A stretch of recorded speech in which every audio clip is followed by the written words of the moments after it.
and many Democrats are still saying this, they lay out all the reasons why Donald Trump is loathsome and a threat to democracy, an existential threat, and then they say that's why we have to get behind Joe Biden. No, that's exactly why Joe Biden must be ushered out. On CNN, longtime sports media member Bob Costas gave his take on the 2024 presidential election. Biden had a chance to be seen by history as a statesman and a patriot. He spared the nation a second Trump term. He could have gone out in a gracious fashion. Now, we can no longer indulge his delusions. These are desperate times, and they call for measures that are appropriate to the circumstances. Specifically, the Dems continually trotting out incumbent Joe Biden. The network would then report blurbs from a Washington Post report that Biden at a Hollywood fundraiser stumbled over small talk and seemed frail. Several said they found the president's decline shocking. Here's Costas again. This has been so overwhelmingly obvious for so long, you don't need a degree in public policy from Harvard to see it and to say it, if you're willing to say it, any more than you need a degree from MIT to say 2 + 2 is 4. And it makes you wonder whether we've been gaslit by the Democrats. The Republicans major in gaslighting everybody with Trump as their standard bearer. But this had to have been obvious to people surrounding the president, people who observed the president. Wouldn't it have been an act of patriotism, if that's not too overblown a word in this case, to lay that out before the American public? We'll react to this shortly. One more clip from Bob Costas on CNN, this time his thoughts on Republican Donald Trump. He is by far the most disgraceful figure in modern presidential history. He's only become more disgraceful since 2016 and since 2020.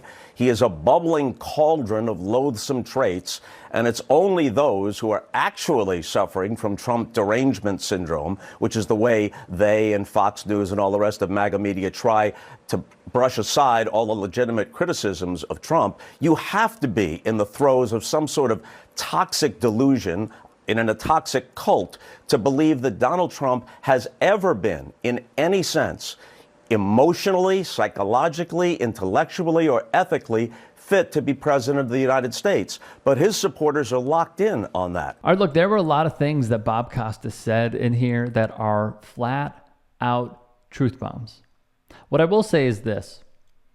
After watching this man for decades, no matter the sport, his level of professionalism is something that I wish more possessed in the industry. When he was talking about if Biden was a one-term president, which he hinted at doing when he ran for the presidency in 2020, and he defeated Donald Trump, and we saw this cognitive decline. This is looking into the future. We saw this cognitive decline.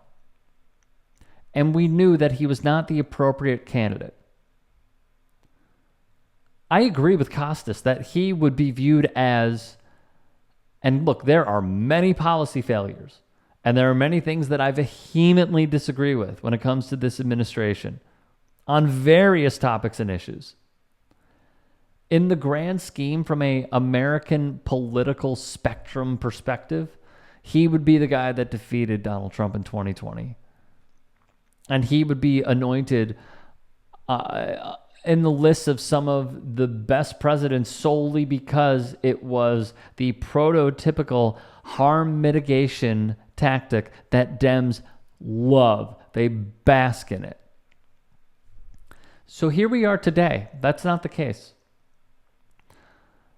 What I will do is focus on how harm mitigation could play a factor once again, but more so from a Congress and Senate perspective. The YouGov polls indicate that in some swing states that Joseph Robinette Biden is losing to convicted felon Republican nominee for president Donald Trump.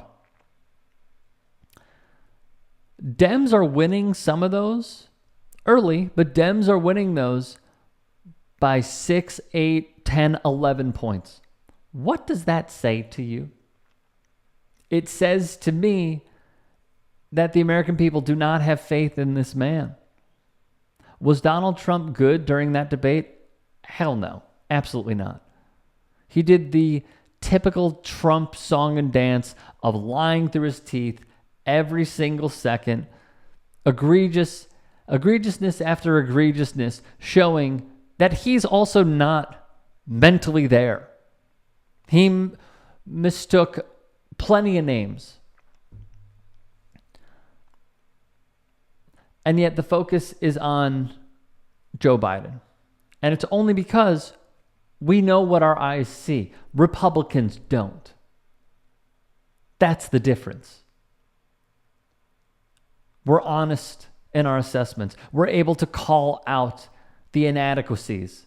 Could you imagine if there was someone who was younger, a little hipper, was able to fact check Donald Trump in real time,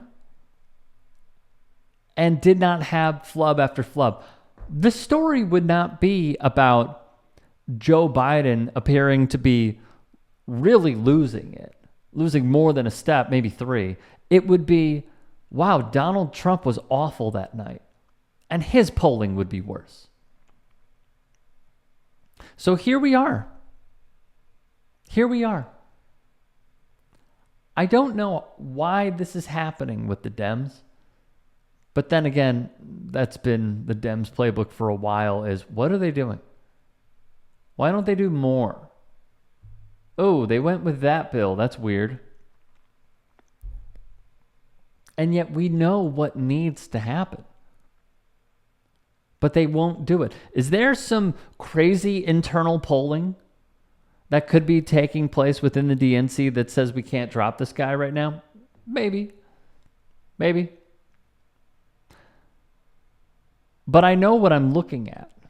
I know what I see. I see a man in decline. And after the debate and the events that took place in Butler, PA, some swing voters, unfortunately, are going to see 2 images. I was discussing this with a fellow media friend, and we came to this conclusion, and I think it's correct and profound. There are many people who don't follow this stuff and are as well versed, or let's be honest at this point, like glued to what's happening. A lot of people just tap in bits and pieces, and they're going to see 2 images. One is that stupid photo of the Republican nominee raising his fist with the American flag behind it, and the other is going to be Joe Biden up on that debate stage looking befuddled. That is where we are with a lot of swing voters. I think the Dem loyalists, the vote blue no matter who crowd, libs, are going to vote for anybody. It doesn't matter if it's Biden. It doesn't matter if it's Kamala Harris. It doesn't matter. What you have to do is reach the people who are still undecided or say they will not vote for this guy. And that includes structural changes. And until that happens, I fear the worst. Sorry, I just do. I fear the worst. I've seen many pundits say you can't change it right now. Why? If you are headed towards the iceberg, why don't you steer clear of it? Instead of saying, oh, well, we're committed. I'm befuddled. Bob Costas was preaching. Hopefully I did some of the same as well. Appreciate y'all watching. Have a great day.